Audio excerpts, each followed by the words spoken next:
In this video, we're diving headfirst into one of the most personal revenge plots in UK gangland history. Frankie Sinclair wasn't just another name on the Cardiff streets. He was a man with rules. But when masked gunmen sprayed his mother's house with bullets and crossbow bolts, those rules went out the window. What followed was cold, calculated retribution, encrypted murder plots, paid shooters, and an encro hit list. And at the center of it all was a James Bond pistol, a London arms broker, and a plan to whack a rival without leaving a trace. But the digital underworld had already been cracked, and Sinclair never saw it coming.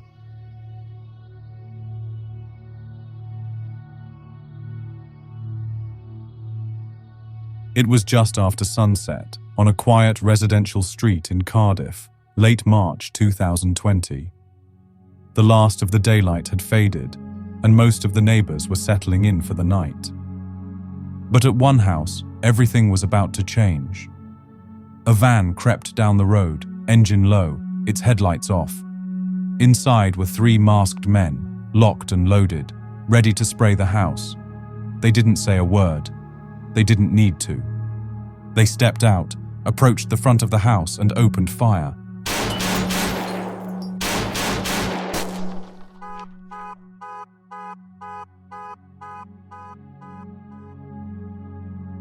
Windows shattered.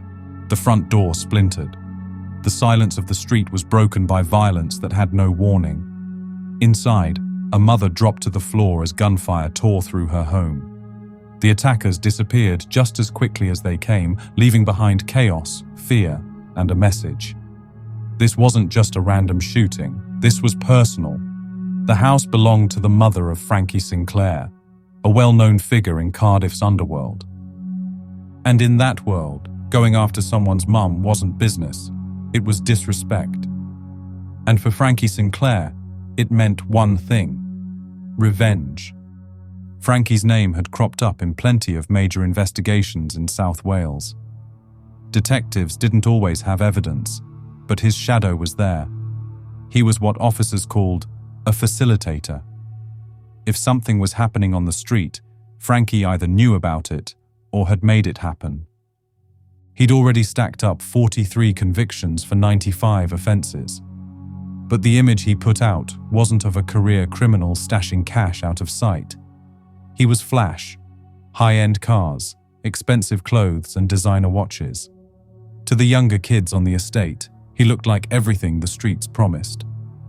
Television-style criminal glamour, but in real life. Police had tried for years to pin something solid on him, but the trail always slipped. There were whispers, suspicions, never enough, until March 2020. That's when everything changed. The van had pulled up outside his mother's home in the Tremorfa area of Cardiff. The three men were armed with various weapons. One carried a crossbow, another had a handgun. The third man, a sawn-off shotgun. Nobody called the police.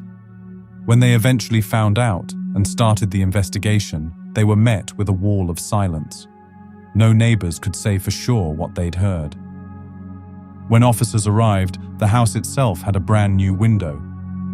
Frankie and his mum said nothing had happened. There was no complaint, no statement, and no cooperation. But detectives knew what the attack meant. It was retaliation. A message sent by rivals in a gang war that was beginning to boil. And in the rules of that world, going after someone's mum wasn't business. It was personal. It was war. That was the night something snapped, because whatever line Frankie Sinclair played on before, from that moment, it vanished. An innocent family had been targeted, and in the code of the street, some lines still weren't meant to be crossed.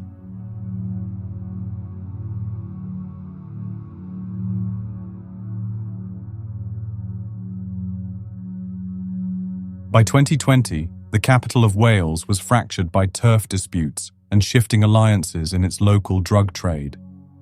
And in the middle of it all was a man police called Frankie the Facilitator. Frankie Sinclair's name wasn't always at the top of intelligence reports, But it came up everywhere: drugs, stolen cars, violence, handling stolen goods. He wasn't the man with the gun. He was the man who knew who had one. To some, he was a connector. To others, a problem solver. But to police, he was always just outside the frame. He wasn't the only name on the streets. There were others moving weight and enforcing turf. One of them was Kairon Hassan. In December 2020, Hassan and his cousin were convicted of a vicious attempted murder in Rumney, an ambush outside a corner shop involving a sawn-off shotgun and a machete. The victims survived. But the message was clear: disputes were no longer being settled with fists. According to evidence presented later in court, Sinclair and Hassan were locked in an escalating feud. The specifics remain murky: drugs, territory, respect, maybe all three. But what's clear is that something tipped the balance in March of that year. That was the month that the home of Sinclair's mother was attacked. Someone sent that message, and someone wanted it heard. During the later trial at the Old Bailey, the prosecution alleged that Sinclair believed Hassan was responsible. The messages recovered from Sinclair's EncroChat device suggested a man humiliated, under pressure, and out for blood. He told one contact, "Mum's got lit up, so retaliation can't be no joke." There was no more talk of ego or face. This was about restoring dominance, sending a message louder than the one he'd just received. The Cardiff feud had crossed a line, and now Sinclair was looking for firepower, and he knew exactly where to find it.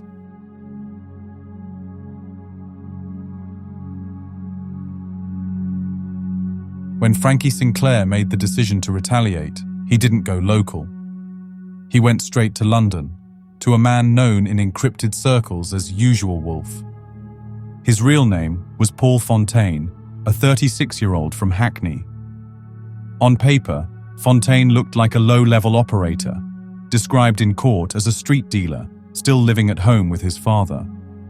But on EncroChat, he played a different role: middleman, weapons supplier, fixer, guns, drugs, counterfeit notes. Fontaine knew how to source and move them. Sinclair messaged him under the handle Nude Train. He didn't mince his words. In one exchange, he wrote, "I need 2 savages." Fontaine didn't ask questions. He responded with options, prices, contacts. In the underworld economy, everything has a rate. The going rate for a hit. One message reads, 30,000 per body. Or you provide the tools, 20,000. Sinclair wanted something precise, a Walther PPK, the same gun made famous by James Bond. He called it My James Bond Ting. Fontaine tried to help him get it, but the first batch of ammunition didn't fit. Sinclair messaged back, wrong size, attaching a photo of the pistol. Eventually, Fontaine sourced a Colt revolver with matching rounds. Payment was arranged down to the last bullet, £370 for 37 rounds. The planning was clinical. No shouting, no slang-laced bravado, just logistics. And all of it was happening through EncroChat, a system they believed was impenetrable. Devices that looked like regular Android phones, but booted into a hidden operating system. Burn times could be set for messages to delete automatically. Panic wipes could erase everything in seconds. It was marketed like a security system, but sold like a weapon. To Sinclair and Fontaine, this wasn't just communication. It was insulation, distance. They thought they were untouchable. But what they didn't know was that someone was already watching.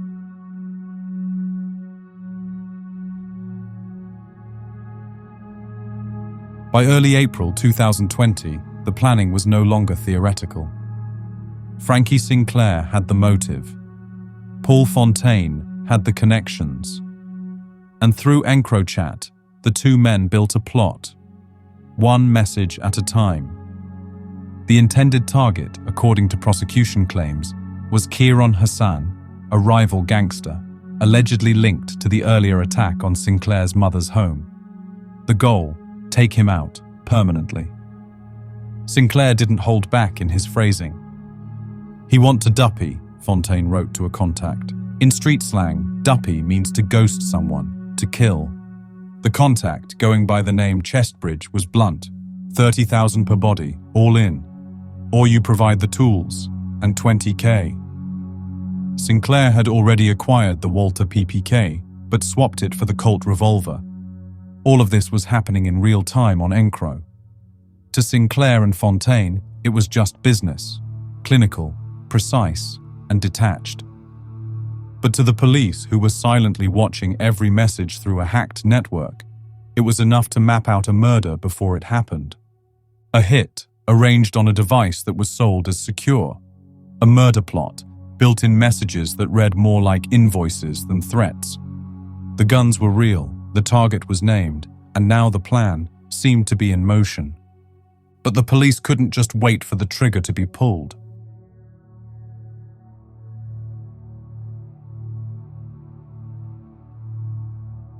What Frankie Sinclair and Paul Fontaine didn't know was that their messages, every photo, every plan, were already with the cops.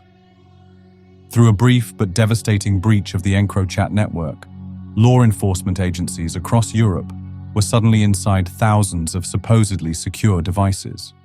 In the UK, it was called Operation Venetic, a once-in-a-generation surveillance effort that left entire criminal networks exposed. By the time Sinclair sent photos of his Walther PPK and tried to source ammunition, officers were already watching. When Fontaine discussed prices, quantities, and contacts, investigators were copying every word. The data didn't just show conversations, it linked locations, phones, photos, and even room interiors. One of the images Sinclair sent, casually, included a background that police later matched to a room inside his home. In another, his dog, a French bulldog, appeared on camera, sealing the match. As the evidence piled up, the decision was made. Armed teams moved in. In Cardiff, Sinclair was arrested at home. His encrypted device was seized. A quiet figure in local investigations for years, he had finally been caught. Not in a car chase, not with a gun in hand, but with words he thought no one else could read. In Hackney, police surrounded Paul Fontaine's address. Inside, they recovered multiple encrypted phones and further evidence linking him to the communications as Usual Wolf. The bust wasn't just about one planned hit. It was about a system that let criminal plots play out like emails, and the quiet, steady effort it took to bring it all crashing down.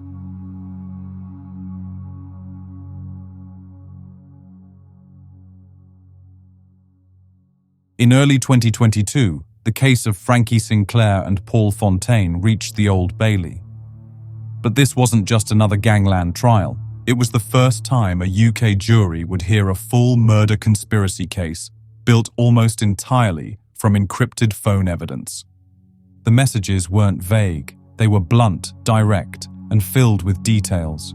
Sourced guns, payment agreements, names, threats, all of it recorded on devices they thought were untouchable. The courtroom heard how Sinclair, using the handle Nude Train, planned the murder of a rival using weapons supplied by Fontaine, known on EncroChat as Usual Wolf. Prosecutors described the chat logs as pretty upfront and explicit, pointing out that neither man held anything back in their encrypted messages because they believed they were completely secure. Sinclair had argued the messages were just bravado, posturing, not planning, that he was venting, not organizing. Fontaine gave no evidence at all, declining to speak in his own defense. One expert witness from the National Crime Agency explained how the French-led hack had captured messages in real time, while another, called by the defense, questioned the reliability of the data due to the system's instability. But in the end, the jury was unconvinced.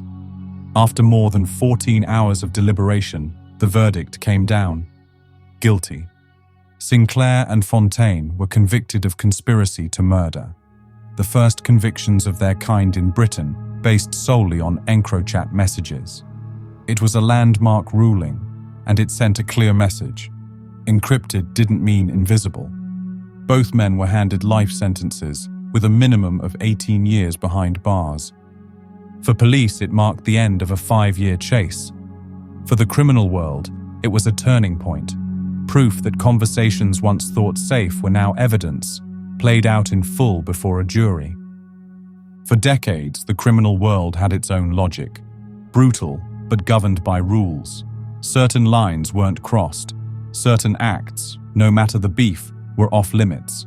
Attacking someone's mother was one of them. But in more recent years, the rules seem to have been dropped, and now anything goes. Frankie Sinclair played the game the way it used to be played.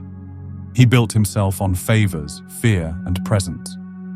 A man who moved smart, stayed just out of reach, and never let his name land on paper. But in the end, none of that mattered.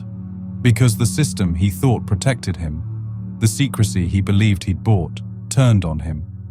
Messages he thought were gone forever were printed, time-stamped, and read aloud in court. Every threat, every order logged in plain English.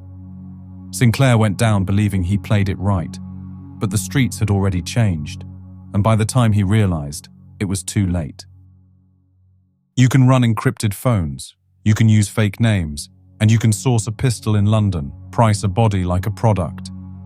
But one slip, one photo, and it all lands in court. That's the truth in this game. You don't just lose the war, you lose the myth. And this is how it all ends. Not in fire, not in glory. Just 4 walls, a case file, and your own words nailed to the evidence board. No empire, no legacy. Just a name on a charge sheet. A game run like business. And in the end, it never paid out. For more raw and real crime stories, hit the like button and subscribe. Until the next episode, stay alert and stay safe.